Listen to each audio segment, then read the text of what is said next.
And notice that I didn't use phrases like I think that or personally I find that. Why do you think I chose such expressions? Is it because I'm not sure or confident enough? Hi everyone, today let's talk about how to express your views, perspectives, and opinions in an essay. Many students think that by being objective, they are hiding their own voice, which is not the case. It's true that your unique perspective is what makes your writing stand out. However, it is essential to express your ideas in a balanced way without the need to sound subjective. How to do that? Simply state your opinion clearly and objectively, back it up with evidence, address counter arguments, and conclude with confidence. باش ما نكثرش عليكم الهضرة وبدون إطالة, I created a prompt for you وجاوبت عليها in an essay which shows my perspective without sounding subjective. Now let's read it together. In the introduction, I started by discussing foreign language teaching in general, then I narrowed it down to our specific concern, the communicative language teaching, CLT approach. This progression from broad to specific helps guide the reader toward the main focus of the essay. Moving to the thesis statement, however, despite its popularity, CLT may not always be the most effective approach, particularly for EFL primary school pupils in Algeria.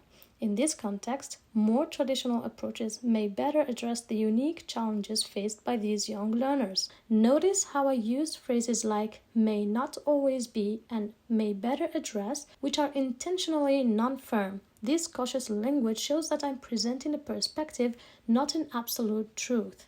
In the second paragraph, I've laid the foundation by giving a brief history of foreign language teaching, highlighting how it has evolved from past to present. This historical overview provides a smooth transition to the third paragraph, where I elaborated on my perspective regarding CLT. While CLT is widely accepted, I pointed out that it may not always be the most effective approach, especially in specific contexts, such as teaching primary school pupils in Algeria. I supported my view with evidence from Prabhu 1990, paraphrasing and quoting to reinforce my perspective. Then I highlighted how these Algerian pupils are encountering English as a new language with no direct exposure to it in their daily lives, which makes the CLT approach challenging and less practical for them. In the fourth paragraph, I introduced a counter-argument to strengthen my perspective by acknowledging that CLT may not provide the best starting point for young Algerian learners. To support this, I provided examples of alternative methods, for example, the audiolingual method and TPR, that can have a significant impact on early language learning. And in the conclusion, I just reinforced my perspective while summarizing the whole essay. Now that you've read the essay with me, don't you think that my perspective was clear?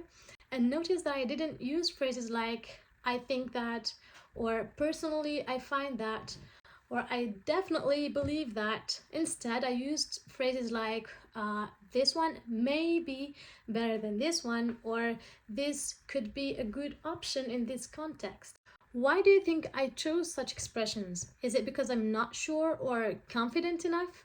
Well, definitely not. Such expressions allow me to present my opinions while leaving room for more discussion and acknowledging that there could be other valid points. So, if you want my advice on this matter, I'd say avoid being subjective, because while there might be universities that accept such an aspect, there may be others that simply don't. And my recommendation aligns with Neil Murray's when he said, if you're still unclear, I would suggest playing it safe and avoiding the use of I by substituting alternative forms of expression that depersonalize your language. So, as a final note, you can definitely state your perspective objectively without worrying about hiding your own voice. As long as your arguments are well backed up with solid evidence, not only you'll be on the right track, you'll دير ريحة ما يقيسكمش. سلام.